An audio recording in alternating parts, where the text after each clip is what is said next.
magandang umaga po sir at ma'am at sa ating mga kabombo radyo dyan sa Dagupan at sa mga listeners po natin magandang umaga po. Yes, sir. Sir Timothy, kamustahin lang natin itong naging ganap ng aksidente dyan mismo sa Urdaneta City. Pwede bang maikwento nyo itong pangyayari sa inyong mga nakalap na mga impormasyon kahapon? Anong oras nangyari at saang parte? At ano yung mga sangkot dyan sa aksidente, Sir Timothy? Ayan sir, bali kahapon po, nakatanggap kami ng tawag around 5 o'clock ng hapon po na may nasusunog na truck. Ang akala lang po namin is per incident lang ng vehicle. Ngunit nung nakapunta po kami doon sa mismong far scene, doon sa truck po, doon sa may ilalim ng Tiplex, Barangay Tulong, Urdaneta City, Pangasinan, meron po pala itong nasagi na motor. Ayon din po sa nakalap namin impormasyon sa patuloy na pag-iimbestiga po, ayon po sa mga saksi natin doon sa may Barangay Tulong, itong motor na ito ay dalawa po ito. At sa harapan po nila may L300.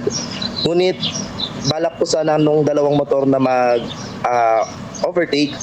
Itong nasagi ng truck sir is na dali yung sa may likod niya ng isang motor na overtake din po sana, kaya na-outbalance po ito.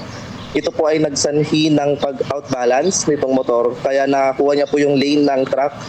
At yung truck naman po ay pagka-outbalance po nitong motor, yun din po yung nag-cause ng sunog sir, kaya naipailalim po yung motor, ganun na rin po yung rider ng motor na yon hanggang sa may ilalim ng Tiplex po, simula sa may malapit sa may Welcome to Barangay Tulong hanggang sa may ilalim ng Tiplex, naikaladkad po yung motor, kaya nagsanhi po ito ng sunog, kaya nadami na rin po yung truck. At ayon din po sa nakalap nating impormasyon sa driver ng truck, mabilis daw po yung takbo ng motor. Ngunit hindi po namin masabi at patuloy pa rin po ang investigasyon sa nangyaring aksidente kahapon. At nauna na rin pong nasabi sa amin na may kasama po itong backride, itong motor rider. Kaya ngunit ano naman po sir, ligtas naman po at naidala po sa malapit na pagamutan dito sa Urdaneta City. Yes.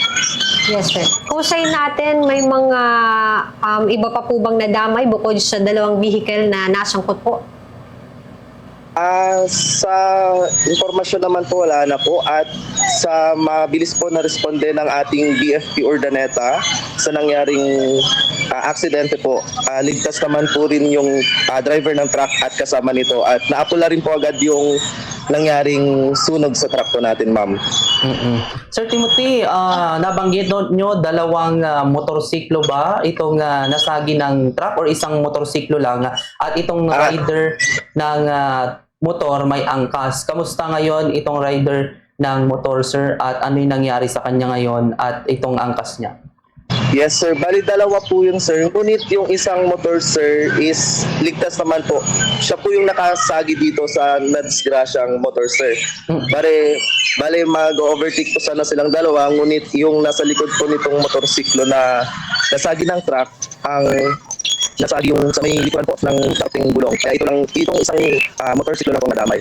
At yung nangyari nga po sa aksidente, yung driver po nung nasagi ng truck is talagang patay na po. Nahati po yung katawan ng driver, sir. Yes, sir. Sir, ito ba'y lalaki? At alam niyo kung ilan ang edad itong ating biktima? Para sa mga informasyon na nakalap sa mga polis din, sir.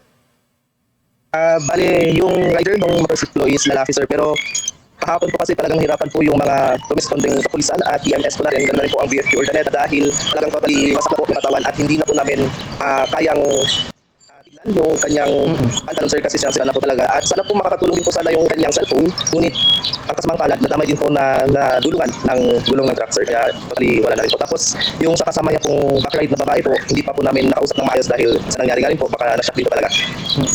Yes, sir. So until now, sir, hindi pa po identified ito pong biktima sa pagkakakilan po niya? Sa ngayon po ma'am, hindi pa po namin naas sa PNP kung meron na pong totally pagkakakilan po ng biktima po. Sir, yung truck, anong laman nitong truck at saan dito papunta rin din itong motorsiklo nung maaraw na yun?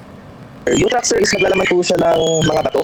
Ayan, kasi parang galing po siyang ginalaw daw po at maghahatid po sana ng mag-deliver ng mga bato dito sa may Urdaneta na karte.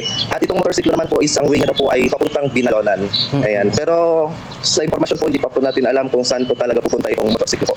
Yes, sir. So dito, sir, kamusta na ngayon yung area? Nakita nyo na ba itong area? Natanggal na ba yung truck, sir? At yung area ng karoon ng dugo, kamusta na po ito, sir? Natanggal na din po ba itong ating mga, yung sa crime scene, sir?